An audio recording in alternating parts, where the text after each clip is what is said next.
भगवद्गीता अध्याय 3. अर्जुन श्रीकृष्णाला विचारतो, जर बुद्धियोग हे कर्मापेक्षा श्रेष्ठ असेल तर मग तू मला हे भयंकर कर्म करण्यास का प्रवृत्त करत आहेस?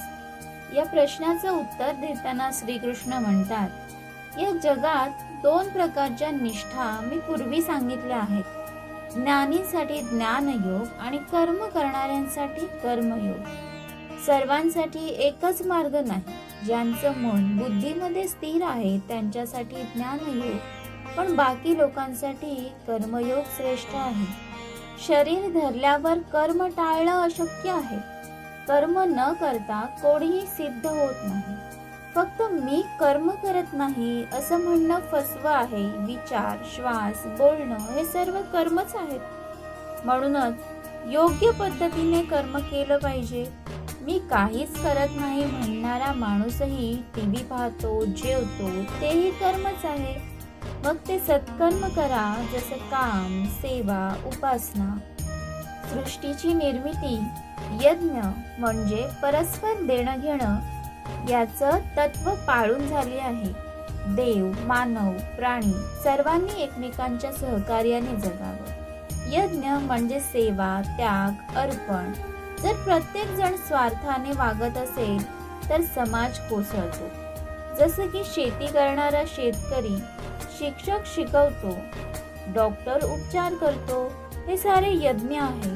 जर कोणीही स्वार्थी झाला तरी साखळी कोलमडून जाईल. जो काही इच्छाशिवाय, मोहाशिवाय कर्म करतो तो मुक्त होतो.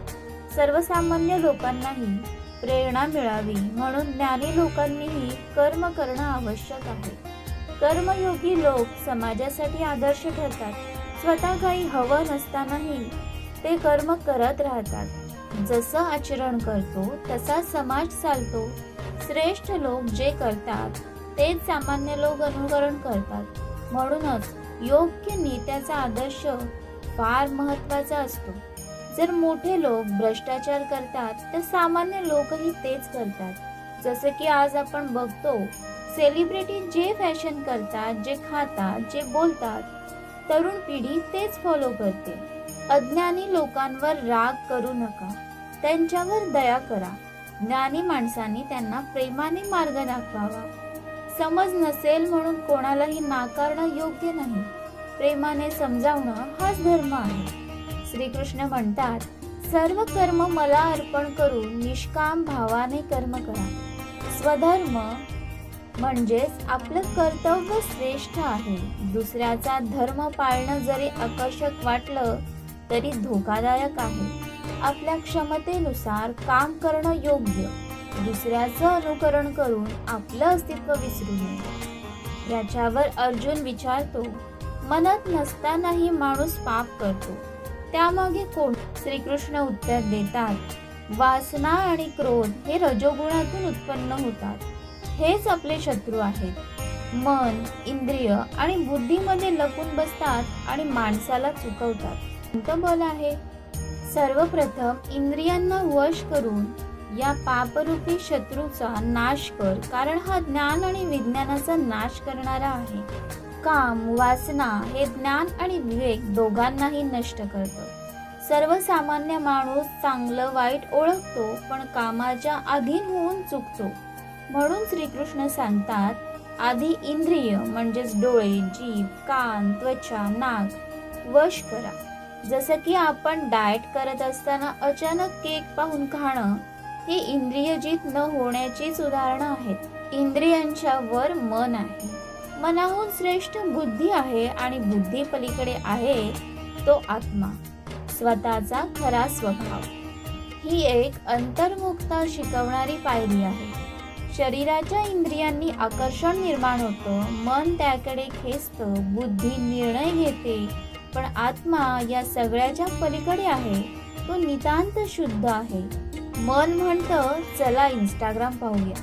बुद्धी सांगते, तू अभ्यास करायला बसलायस किंवा तू काहीतरी महत्वाचं काम करत आहेस. या दोघांमध्ये आत्मा गप्प बसतो, पण जर बुद्धी आत्माभिमुख असेल तर ती योग्य निर्णय घेते. म्हणून हे अर्जुना, बुद्धीच्या पलीकडे असणाऱ्या आत्म्याला ओळखून बुद्धीने मनावर संयम ठेव आणि या दुराराध्य कामरूपी शत्रूचा नाश कर. श्रीकृष्ण अंतिम उद्देश देतात, आपल्या खऱ्या स्वरूपाला, आत्म्याला जाणून कर्म कर. हे काम म्हणजे इच्छा, लालसा ही सहज न संपणारी गोष्ट आहे, पण तीच तुझा शत्रू आहे. अर्जुनाच्या संभ्रमावर श्रीकृष्णाने स्पष्ट उत्तर दिलं, कर्म टाळून मोक्ष नाही, कर्मातच मोक्ष आहे. तिसऱ्या अध्यायामध्ये आपण हे बघितलं, जर ते इच्छारहित समर्पण भावाने आणि बुद्धियोगाने केलं गेलं तर कर्म टाळून मोक्ष मिळत नाही. आपलं कर्तव्य समर्पण भावाने करा. सर्व कार्य यज्ञ स्वरूपात करा. वासना, राग टाळा आणि संयमी बना. तृतीय अध्याय समाप्त.